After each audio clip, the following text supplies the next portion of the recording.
Welcome back to the Fit and Nerdy channel. Anyway, I'm just messing around right now. Welcome back. So today, wanted to talk about what I did first. This was a drop the DHEA and then just do the Tongkat and the Fadogia. I showed these in the last video, show them again. And then also, I did do one other change, but it shouldn't really dramatically impact most of the results here. I did up my dosage of boron from 6 grams a day daily to 9 gram or 9. What is it? 9 milligrams daily. So trying to get my TSH a little bit lower, get my maybe if it'll affect my T4 and T3 a little bit because my T4 was a little high, and the boron is definitely something that affects the thyroid from what I've been led to believe. So, that was another thing that I was taking just in case it does influence my blood work. But otherwise, all things withstanding, I did take the DHEA out because it looked like it was affecting the blood work in some way, and I wanted to see what Tongkat and Fadogia did together because the Fadogia brought my testosterone into the 700s.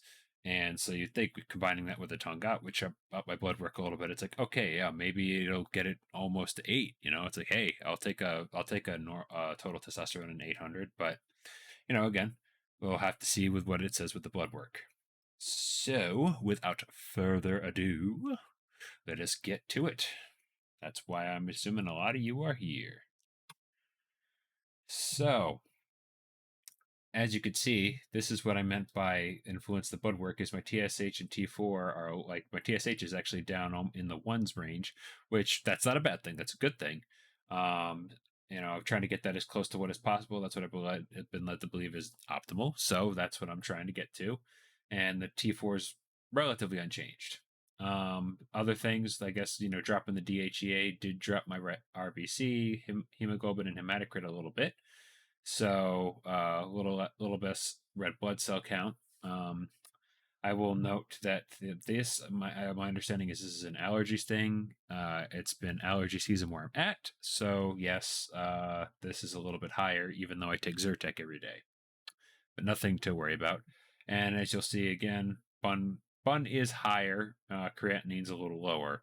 Again, I would have to stop taking creatinine in order to actually get a real number to get a better sense for what my GFR is. My understanding is creatinine can throw that number off. And then the other thing being is that my glucose is unchanged. So it looks like the DHA did not do anything with that. Yep. Again, my bun creatinine ratio was high this time. I don't know what to tell you. AST and ALT are actually down across the board, so it looks like the DHEA was having some effect on my liver enzymes. So it will tax your liver a little bit. And then without the DHEA, my cholesterol went down, and this time my LDL went down quite a bit. My HDL stayed about the same, and so then my ratio got a little bit better, and my triglycerides got a little bit better. But again, my blood work in general, genetically, I have pretty good cholesterol, so take it for what it's worth.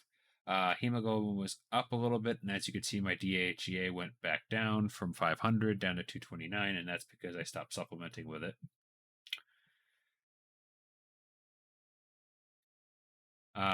Other things of note, testosterone went back up, not as high as the 730-ish that I had with just Fadogia. So it looks like Tongkat for me is kind of a dud. Actually makes my blood work a little worse. But I will also note that my LH and my FSH actually were up quite a bit. So, I don't know if I'm assuming that's been affected by the DHEA. Prolactin's about the same. Estrogen went back down a little bit. So it does look like the DHEA was the cause of the higher estrogen on my last blood work. And actually, for whatever reason, actually dropped my testosterone a little bit. So, and again, I said I felt pretty good. So, I don't know if like those small changes are something that are just kind of anomalies or what, but And either way, I felt fine. IGF was still higher, so it looks like that was affected by the Tongat. Free test went back closer to that 10 number that I was at when I was on just the Fadogia itself. And my ferritin went back up, so it looks like for whatever reason the DHEA was actually dropping my ferritin. So maybe for other sets of other pieces of my blood work, I might keep taking DHEA. But it looks like for me, Tongat is not the greatest substance on my blood work, or in terms like it doesn't seem to really work that great. For me, the one that works really good for me is the Fadogia, so I'm probably going to continue taking that. And then last but not least, T3 free is the same. SHBG was also unchanged. So oops, did that again. So yeah, that's all I could say.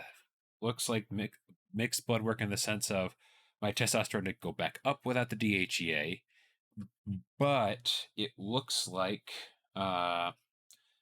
it didn't go up quite as high as it was when I was just on Fadogia. So for me, I'm not that big of a responder to the Tongkat as much, but I am definitely a responder to the Fadogia. So, uh, for me, it probably means I'm probably going to take the Fadogia over the Tongkat. But I am also doing another video that's going to be I'm going to take Sigma by Gorilla Mind, which is Tongat and Fadogia combined. I'm going to take it their higher dose because I'm already taking, like with the pills I'm taking here, I was taking 2 a day of this, and I was taking 2 a day of this particular one. Because this is what's recommended on the bottle. So I was taking 2 a day of this. So that's why I'm going to go with the higher dosages for the Sigma and see if it does anything for me personally. I'll get more blood work done. Not exactly sure if it's going to be in a month or two, but that is what I plan on doing for my next set of blood work. And I also want to do blood work for. I'm going to start dieting down, try and get my weight a little bit lower because I have been I'm hitting top of the range of where I want to be, which is around 240, 242. And then I want to get myself back down into the 220s so then I can make sure that I stay in a good body fat range. So yeah. That's all I got. That's the stuff I got for the future. If you want to see that kind of stuff or you like what you've been seeing, hit the like, hit that subscribe button, hit the bell button for notifications for when your next video is up. I'm also on TikTok and I'm also on Instagram if you want to check me out there. I do sometimes post some lifting videos there. But until then, stay safe.